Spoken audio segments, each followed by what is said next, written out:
ఒక గ్రామంలో సుదాముడనే పేద బ్రాహ్మణుడు ఉండేవాడు.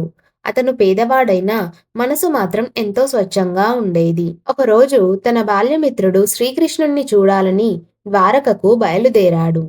బహుమతిగా తన దగ్గర ఉన్న కొన్ని అటుకులు మాత్రమే తీసుకుని వెళ్ళాడు. ద్వారకలో కృష్ణుడు సుదాముణ్ణి చూసి చాలా ఆనందపడ్డాడు. పేదవాడనే భేదం లేకుండా ఆప్యాయంగా కౌగిలించుకున్నాడు. సుదాముడు ఇచ్చిన అటుకులను కృష్ణుడు ఎంతో ప్రేమతో స్వీకరించాడు.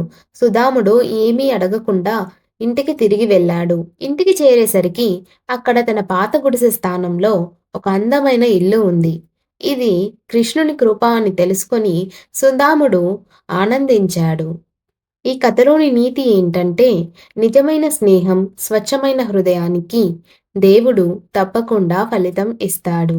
ఈ కథ కనుక మీకు నచ్చితే లైక్ చేయండి, షేర్ చేయండి, సబ్స్క్రైబ్ చేయండి.